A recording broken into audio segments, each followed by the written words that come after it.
It's also time we have honest conversation about enforced disappearance and put in place proper legal frameworks that deals with any cases of abductions and kidnappings that may happen in the country.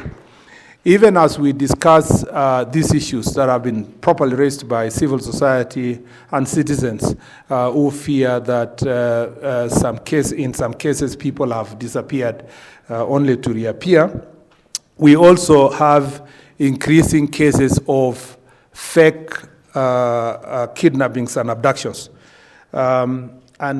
These self-abductions and self-kidnappings, they make nonsense of the serious subject that we are dealing with of abductions. This is not a laughing matter. This is a serious global issue. We have also now seen cases of this matter has now escalated to a level where in the situation we have been handling this week, where a member of parliament is abducting himself. And this is serious because a member of parliament is a person who occupies a very high office. And this comes after we lost another member of parliament who was unfortunately shot, and the case is in court. So when a member of parliament participates in this very comical act of self-abduction, it generally creates despondency among the population.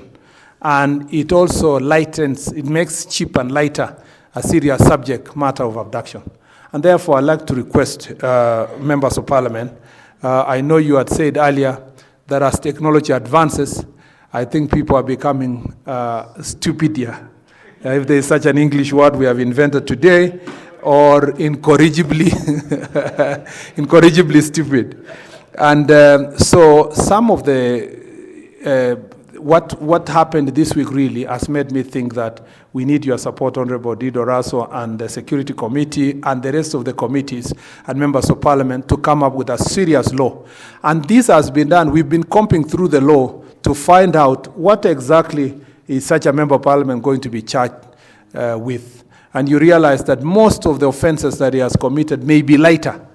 We need a more serious law that will provide serious punishment for people who are faking kidnappings. Attacks constructed using repurposed materials from strategic goods have resulted in the deaths of both civilians and security personnel in the northeastern region and Lamu County, particularly within the Boni enclave. These incidents highlight the urgent need for stronger oversight and regulation. Now more than ever, we must implement strategic goods control measures that enable legitimate trade while safeguarding our national security and public safety.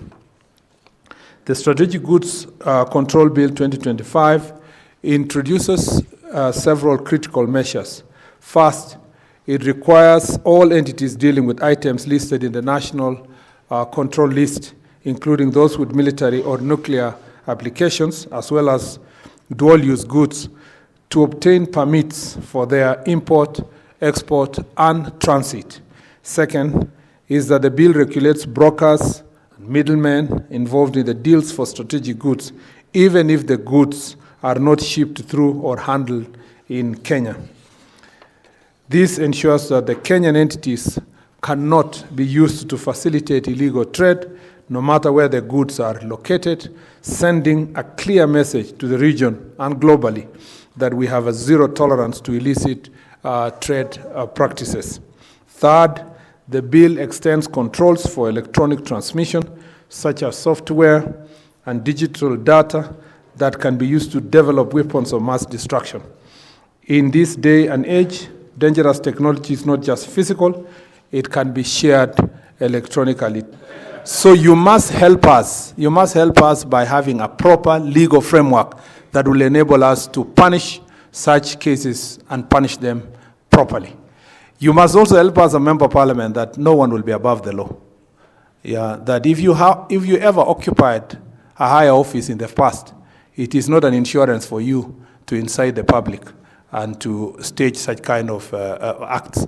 So it is as dangerous as this selling dangerous goods, and we need to converse together to move forward. You are saying this is not a money bill. I think you shouldn't fear. Potentially, this will cost some money on the purse of the taxpayer, but it is to their benefit. It is to their safety. And finally, enactment of this bill will allow traceability of materials as they are exported or imported, as they are transferred from one den to the other, from one user to the next, and also in terms of accountability. By passing this bill, Kenya would be only the third African country with an STC law, joining South Africa and Morocco. So in doing so, Kenya cements its place as a leader in East Africa and on the continent. The Strategic Goods Control Bill is a comprehensive piece of legislation that will safeguard Kenya and better position Kenya by combating terrorism and deterring weapons of mass destruction, equipping frontline officials with the legal framework needed to enforce and prosecute illicit cross-border transactions, and, as has been mentioned already, keeping with international commitments, complying with UNSC Resolution 1540. But also, the bill brings many key economic advantages. And you may wonder, why is the economic counselor here? Strategic trade is part of economic affairs within our embassy, because that's really what we're looking to do here.